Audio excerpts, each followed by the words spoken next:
Mostest Ochudo. So, today's episode 309. We have 56 days, official days to go. Alright, so honestly speaking, I can't even lie. I'm just finding this portion of the Bible quite not boring, just laborious to get through. Anyway, if you're joining me for the first time, this podcast is about reading the Bible from cover to cover in a whole year. So we're following a 1 year plan from this particular Bible reading guide, daily Bible reading guides written by Family Ministries International. There's a church I attend, Family Worship Center, and every single day we go through an Old Testament, a New Testament, a Psalm, and a Proverb. I retell the stories from my notes, lace it with humor if I think I need to demonstrate something, and leave the scriptures we read in the description box. So that's how it is on a good day. Some days have been good, some days have been so, like today. So it was a long day, and I didn't shoot this in the morning because I needed to dash off somewhere very early. So this is a catch-up video at night. I'm really tired, so I just came straight from work, and then let's do this right now. Okay, so today we're looking at Ezekiel chapters 12 to 14. We're looking at Proverbs chapters 27 verse 3 and Hebrews chapter 7 verses 1 to 17. Thank you for everyone who joins me live. Please, if you're catching the replay, please subscribe to my channel, turn on the button so that you know when I go live, because honestly speaking, I don't go live every time at the same time.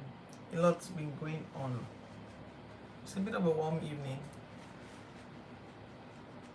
Okay, so let's quickly make use of the time that we have.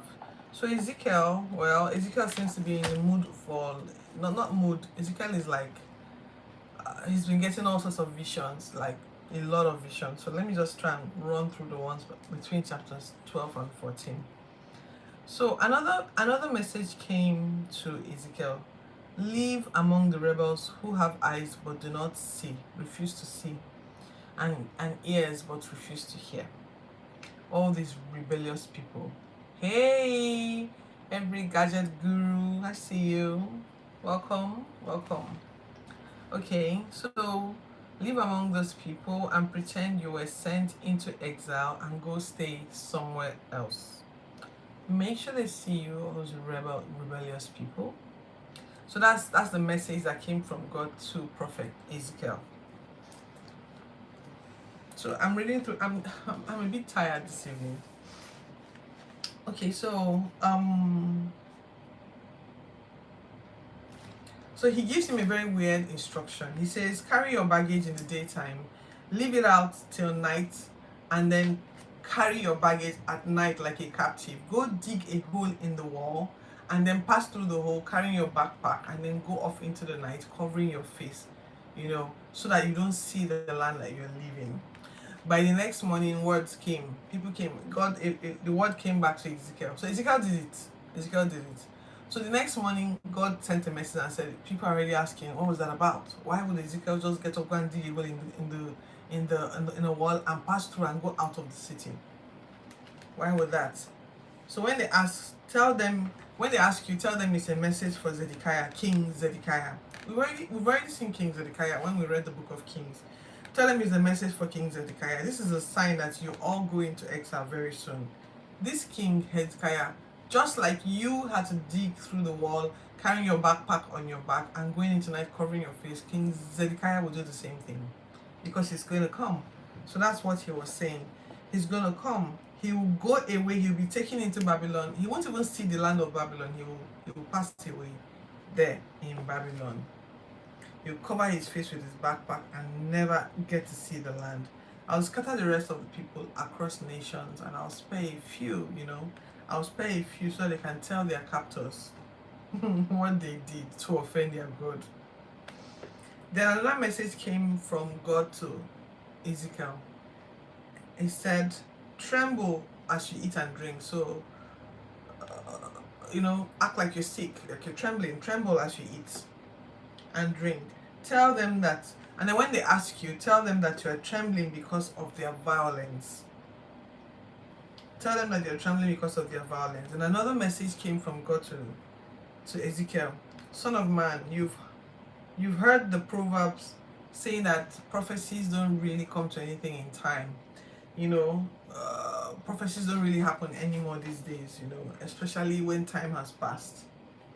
Tell them to stop saying that, because they will soon stop quoting such a proverb, saying that prophecies. I will make sure that a lot of the prophecies that I have sent will happen in their lifetime, and in their lifetime they will no longer experience delays when prophecies are sent. When prophecies and visions are sent, there will be no more delays. I'll fulfill them in their lifetimes, not in the future, but in their lifetime. So that's chapters 12. Chapters 13. Tell the false prophet. So I skip because the message came to Ezekiel again, saying, tell the false prophets to stop imagining their lies and telling people lies. Stop imagining things that you said I told you, things that I did not tell you. They haven't helped the nation at all, lying even when God hasn't even sent them to. Therefore, God has said he will raise his fist against them and banish the whole lot from the land. Blot out their records from the land so that they will never set foot again in the land. They deceive people, saying there is peace when there isn't peace, and whitewashing the wall with their lies and their fake imaginations. Don't we have people like that today? When you listen to some people who claim that they are, people of God, they I don't know whether it's like today we call it toxic positivity, where you are choosing to see, refusing to acknowledge the obvious. You just want to be positive, or you want to imagine what you think you're imagining. So there were probably prophets like that in the time. Anyway, saying that there's peace when there isn't peace, while it's washing the wall. That wall will soon break. Rain and hail and wind will knock it down. I'll sweep your whitewashed wall with indignation and hailstones. My anger will only be satisfied when I've done that. As for you women who prophesy, so actually there were lots of women in Israel. So that's when I see in the New Testament where women were hushed, kind of, from speaking. There must have been a lot that led to that instruction from Apostle Paul. We read that I think last month or so. It says, as for you women who prophesy from your imaginations, snaring people with magic and charms and veils and all of those things, you think you can escape destruction when you trap people with your magic? You think you can? By lying to these people, giving them fake hope and fake stories, you kill people who should not die. That's what God was telling a lot of these women who are engaging in sort of witchcraft and things like that.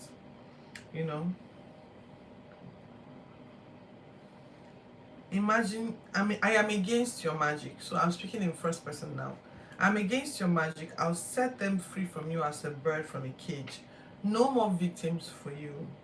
Your lies have discouraged even the righteous, promising life to the sinful. So we have people a lot today who go and consult with mediums, people who they perceive have special spiritual gifts and can see things. They have no intention of changing their ways or anything that they're doing that is considered wrong by God. They just want someone to tell them what to do and all of that stuff. And I guess that was what was happening in Israel at the time. So God was saying that you are promising life to the sinful. You're not offering them a way out of their sinful life. You are promising them life. You no longer see fake visions. All those visions, and we make sure I even kill it so that people will get to see that you're a fake. You're a fake. And then every time God speaks, he will say, so that you will know that I'm the Lord. I just didn't say that because there was a lot of it in the scriptures, so that you will know that I'm God. Then 11 says, so some elders visited Ezekiel, and then God said, those elders, their hearts are those elders, they have idols in their hearts. So why should I listen to anything they're asking you to do for? Asking you to tell me to do for them. I wanna answer them. They sin and then they go to a prophet asking for solutions. I will not do that. Give them a deserving answer. Okay? So that we can capture those who are going astray. So that we can capture those who are going astray. Repent from your idols and stop all this sinning. I'll answer those the Israelites, and I'll also answer the foreigners who live among them alike. In other words, these rules were not about only Israel. Anyone who lived among them was treated like they were. If you broke the laws, you were held accountable by the laws as well. Make examples of them. If a prophet is deceived into giving a message, know that I am deceiving that prophet, and he shall be cut off from the land, punished, so that Israel will learn not to stray from me. Then finally they will be my people and I will be their God, once they learn not to stray from me. I can't help thinking that whenever in the poetic way that the God is introduced in these scriptures, it sounds they make God almost sound like he's, I don't know. We must be really strong for God not to just control us. Because it seems to me like he's doing everything possible to get our attention. The weirdest of things to get our attention. Meaning that there's something about us that is so powerful that God cannot impose his will on us. That's what I'm thinking. That's what I'm getting from these scriptures. Because even though, go and dig a hole so that they will ask you, why can't you just make them do what he wants? Because there's probably something he put in man that is so powerful that even God respects that thing. Wow. And so instead of forcing them to do it, he's looking for ways to get their attention. Like, it's dramatic, it's tiring, I'm like, but your God, just do what you want to do. Well, what's all this drama you are doing? It's just too much, I beg. Tremble when you are eating, go dig a hole and come out in the night. Just do what you need to do. But God has given us more power than we care to admit. And that power means that we have to give account of a lot of the power that he's placed in our hands. There's so much food for thought here, really. So much food for thought. Okay, so that's our Old Testament reading. Our Proverbs is Proverbs 27:3. A stone is heavy and sand is weighty, and resentment caused by a fool is even heavier than those. Heavier. So we don't really, I just read the Proverbs. Alright, so Hebrews 7, chapters 1 to 17. Remember we were talking about Melchizedek yesterday. This Melchizedek, king of Salem city, and a high priest of God. Remember they described who a high priest was yesterday. Yes. And a high priest of God. One day, way back in time, Abraham, after a battle with great kings, met Melchizedek on the way, and Melchizedek blessed him. So Abraham gave him a tenth of everything every of his war booty, everything he had captured from war. He gave a tenth of it to Melchizedek.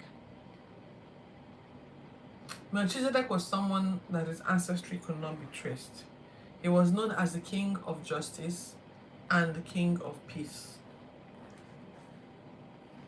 He had no beginning and no end. The Jews are known as people of the book. They take their time to track everything and they document everything. This Melchizedek man, they could not find his roots. He was even said that he didn't die, meaning that he probably appeared. So there must have been something about Melchizedek that are not captured in the Bible we read today, but probably in extra biblical text. There must have been a lot of sightings of him over time for them to conclude that this guy is not dying. He's living forever. We don't know where he came from. We don't know where he's going. We don't know when he was born, and he appears not to be dying ever.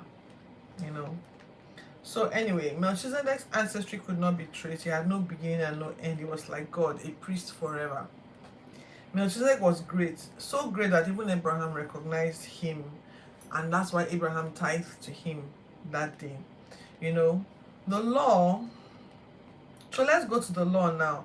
The law required the descendants of Levi to collect tithes from the rest of their brethren in Israel. If you remember, the line of priests was the line of Levi's line, and that's where Aaron and Moses came out of as well.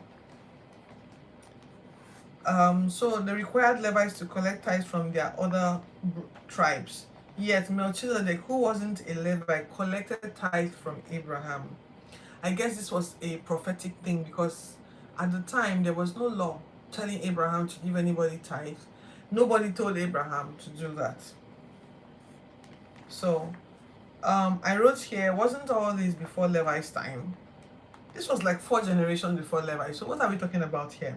Anyway, Melchizedek blesses Abraham, the person who originally is like the receiver of God's promises. Melchizedek blesses Abraham. And without question, the person who blesses is greater than the person who is blessed, right? The person who blesses is bigger than the person who is being blessed. So priests die, but Melchizedek, he continues to live on. So I've already explained that I think that there may have been sightings of Melchizedek across time. He lives on. We might even go further to say the Levites, the collectors, the original collectors of tithe from the rest of the Israel, paid tithe to this Melchizedek. If the people who are supposed to be collecting tithes are paying tithe to Melchizedek, then Melchizedek is a big deal. It's a big deal. Paying tithes to Melchizedek. When Abraham, they paid tithe to Melchizedek when Abraham paid tithe to him, because they were already like seed in Abraham's loins. So if the Levites could have handled priesthood perfectly, then why did God need another in Melchizedek's order? And not retain Aaron and Levi and that whole priestly line? Because now that line doesn't exist anymore. Not in the new covenant. If the priesthood changed, then the law must change to accommodate it. Wow. You see, this is one of the things that convinced me that God is a progressive God, because God allows some of those laws and some things to change. God accommodates changes as they like. He is progressive. He accommodates things and allows them to change.